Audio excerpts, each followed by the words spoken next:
Let me ask you something right off the bat. What are you still carrying that was meant to be put down a long time ago? Welcome back to Hard Truths, the place where we unpack the emotional weight, the mental fog, and all the invisible burdens that keep us from stepping into who we were truly meant to be. And today, we're getting raw about something we all struggle with: letting go. Because I've seen it. Hell, I've lived it. See, we hold on to pain, to mistakes, to people, to identities that don't even fit anymore. See, we cling to old stories, not because they serve us, but because they are familiar. And here's the brutal, freeing truth: you can't step into your future if your hands are full of the past. So in this episode, we're going deep into the science, the psychology, and the soul work of what it really means to let go, and why it's one of the most courageous things you'll ever do. So let's break it down. Let's start here. Why do we hold on in the first place? See, biologically, our brains are wired for survival. The amygdala, that ancient part of our brain responsible for threat detection, clings to anything it perceives as risky or painful. That includes trauma, rejection, betrayal, and even just change. See, your brain says, if it hurt once, it could damn hurt again. So it keeps a record. It replays, it recycles, and it relives. This clinging creates a cycle of emotional stress. Cortisol, your body's primary stress hormone, stays elevated when you're consistently reactivating old wounds. And that chronic tension, it shows up physically. Headaches, insomnia, back pain, digestive issues. See, emotional pain literally becomes bodily pain. You ever been exhausted but haven't done anything physically draining? That's what emotional baggage does. It weighs you down from the inside out.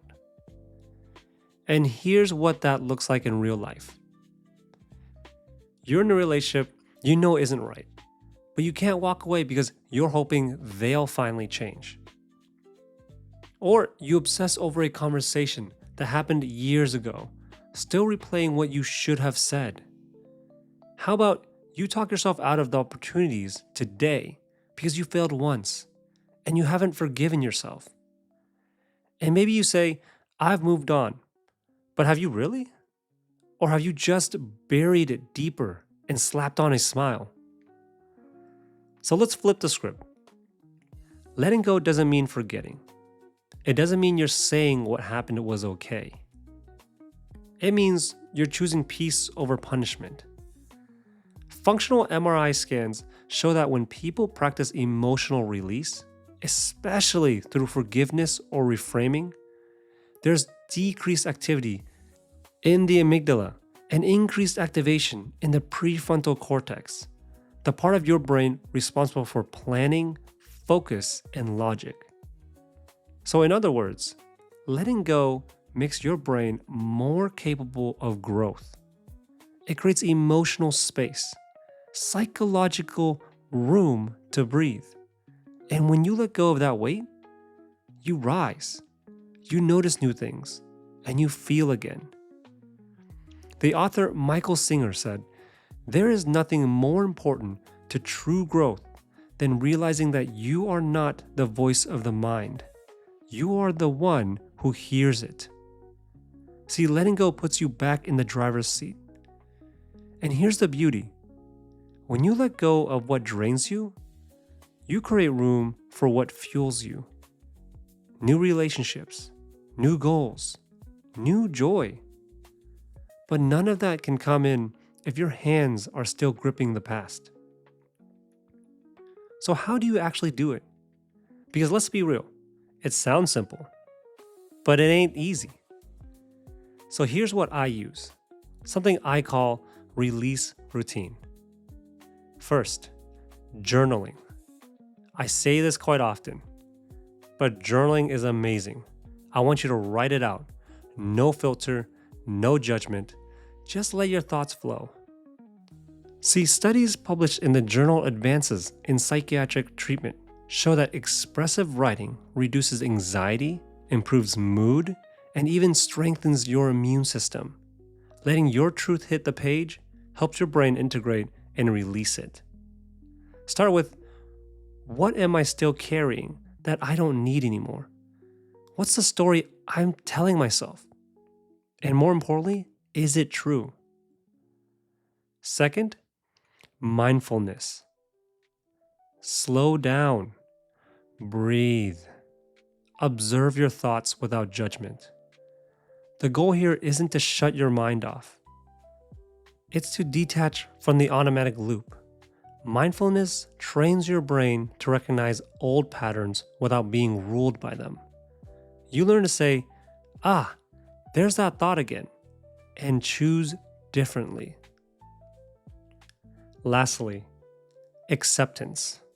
And this one's tough. Acceptance doesn't mean liking what happened. It means being real enough to say, it did happen, and I can't change that, but I can choose what I do with it now.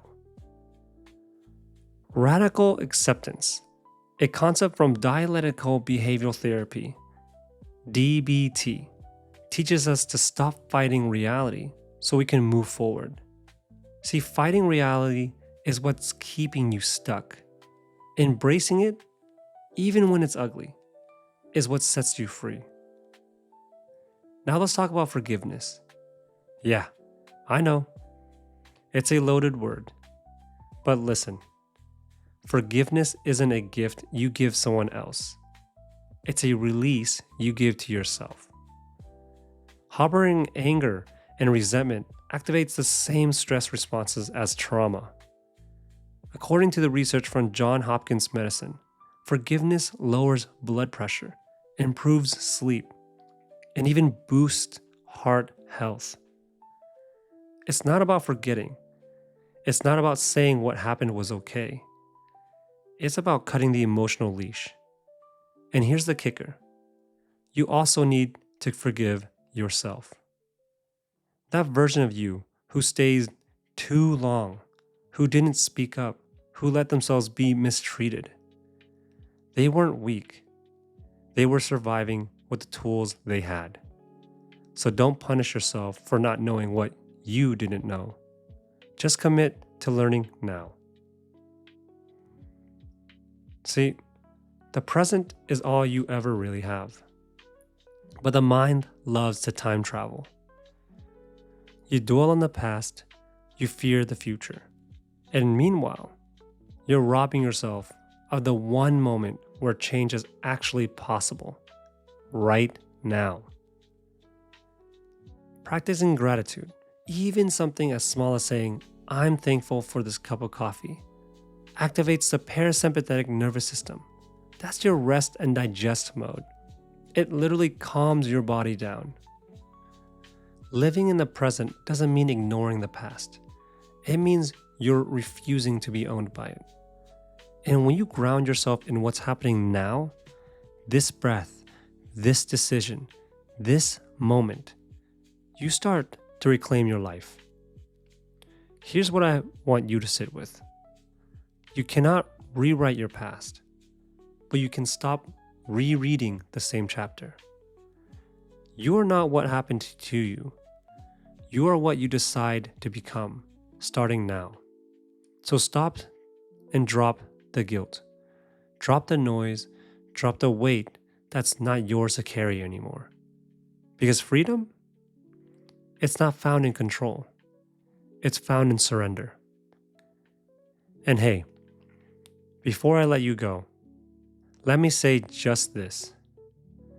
I started this podcast because, honestly, I saw too many people drifting, lost in their own minds, paralyzed by fear, drowning in self-doubt, and no one was really saying what needed to be said. See, I've always loved giving advice, Not because I have all the answers, but because I know what it's like to be stuck. And I believe in everything in me that if I can reach just one person, really reach them, then maybe I can reach 10, then 100, then 1,000. See, this is my work. This is my purpose. And even if one episode helps you feel less alone, a little clearer, or a little stronger, then I'm exactly where I'm meant to be. This is Hard Truths. Tag me at Danny Livin and tell me, what are you letting go of today? Until next time, and reclaim your peace. Take care.